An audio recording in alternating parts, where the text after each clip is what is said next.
Georg Wilhelm Friedrich Hegel, 1770 to 1831, may justly lay claim to being the archetypal German philosopher of the early 19th century. The exemplar par excellence of German idealism, he was also an incredibly ambitious thinker who firmly believed that his own philosophical system was the historical culmination of philosophy itself. He took a holistic and encyclopedic approach to philosophy, dividing the entire subject into three massive segments: the science of logic, the philosophy of nature, and the philosophy of spirit. All are challenging, but what remains of great interest to modern philosophers is how Hegel applied his philosophy to analyze history, society, and the state, all of which he classified under the rubric of objective spirit. In terms of the history of philosophy, Hegel's most enduring contribution is his description of idealism, or absolute idealism, by which he sought to resolve subject-object dualism, as well as the dualism of mind and nature. He's widely credited with the philosophical process of thesis, antithesis, and synthesis, which he thoroughly exploited, though the phrase itself originated with Johann Gottlieb Fichte. Still, no philosopher has taken it quite so far as Hegel, who synthesized such oppositions as necessity and freedom, and immanence and transcendence.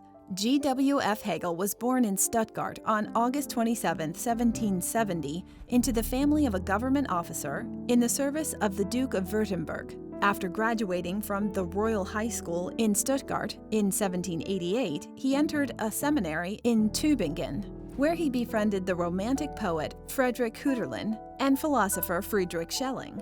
He earned a master's degree in 1790, became the private tutor to a Swiss family in Bern, 1793 to 1796, and in 1797 began another engagement as a tutor in Frankfurt. His earliest writings on religion date from this era. In January 1801, Hegel secured a position as Privatisant, or unsalaried lecturer, at the University of Jena, where Schelling was a professor. With him, Hegel began publishing The Critical Journey of Philosophy. He became a professor at Jena in 1805, and 2 years later published his first major book, Phenomenology of Spirit. Unfortunately, at precisely this time, Napoleon occupied Jena, bringing about the closure of the university. To make ends meet, Hegel found employment as editor of Die Bamberger Zeitung, a Bamberg newspaper. After a year of this work, Hegel moved to Nuremberg in 1808 to become headmaster of a gymnasium. He also taught philosophy there. Hegel spent 8 years at the gymnasium, married, and started a family. In 1816, he published the 3-volume Science of Logic and became professor of philosophy at the University of Heidelberg. While holding this post, he published Encyclopedia of the Philosophical Sciences in Outline in 1817. In 1818, Hegel moved to the University of Berlin as professor of philosophy and spent the rest of his life at this institution. He became closely associated with the Prussian government and turned his formidable philosophical apparatus to questions of governance, ethics, and politics. Are you a philosophy student or just have a general interest in philosophy? Since ancient times, brilliant philosophical teachings and dialogues taught by great luminous minds have deeply elevated the way we think and live.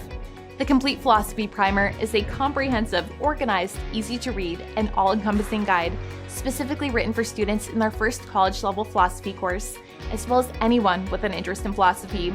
With this jam-packed philosophical guide, you will optimize your knowledge in philosophy, logic, ethics, its history, and branches. Learn philosophical concepts, term definitions, and biographies. Find lists of essential books, films, blogs, websites, and other resources. Improve your writing skills, learn how to argue effectively, and most of all, learn how to be a better student. Order your copy today to philosophize your mind and illuminate your wisdom. At the same time, he lectured on a broad array of philosophical topics, including art, history, religion, and the history of philosophy itself. He earned a degree of popular renown rare for a philosopher and was ensconced in the Prussian Ministry of Education. In 1821, Hegel published The Philosophy of Right, was elected rector of the University of Berlin in 1830, and on November 14, 1831, succumbed to cholera. Central to the philosophy of Hegel is the principle that only the rational is real. That is, reality is capable of being expressed in rational categories within absolute idealism.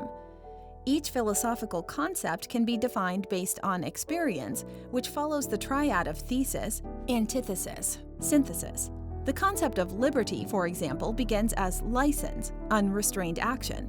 In the course of history, it is acted upon by restraint in the form of law or tyranny. At the highest state of social evolution, liberty is synthesized with restraint to create liberty in law or synthesis. Hegel held that philosophy could explain reality in terms of time, history, through this triadic process. Hegel called the first stage of the triad en sich, in itself. The second stage was the sublation or even annihilation of the first, a stage called andersinn, out of itself. The third stage, the synthesis, is the return of the an sich in a higher, truer, fuller form, the en und für sich, in and for itself. The triad meshes with the idea of the dialectic as the fundamental pattern of thought, thesis, antithesis, and synthesis.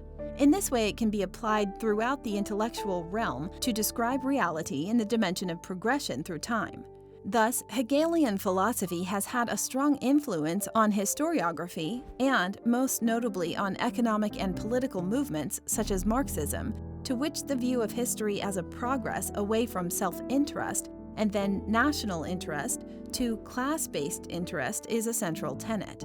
As a philosopher, Hegel used the dialectic to arrive at a true appreciation of the world, that is, from an ideal perspective. Like Immanuel Kant, he believed that our senses deliver to us a virtual representation of an ideal reality. In contrast to Kant, Hegel believed that the ideas we form about the world are social and thus shaped by others. We therefore participate in the Geist, spirit, that is the collective consciousness of one's society. This Geist evolves in precisely the manner of a philosophical dialectic, from thesis to antithesis to synthesis. This, in fact, is the intellectual content of history. Indeed, because this dialectical succession is logical, the course of history can be properly interpreted only through logic alone. Although the triad and the dialectic can be applied to understanding any aspect of reality, Hegelianism has been most influential in understanding history and, more specifically, social history. Geist is the self-awareness within each individual of society. Consciousness of an object necessarily implies consciousness of a subject, that is, self-consciousness. Self-consciousness involves not only a subject and an object, but other subjects as well, so that individuals become aware of themselves through the eyes of another. This is the basis of social organization as well as lordship and subjugation. Hegel posited that the evolved society exhibits ethical life as a cultural expression of the Geist, creating individual liberty within the perceived bonds of a society.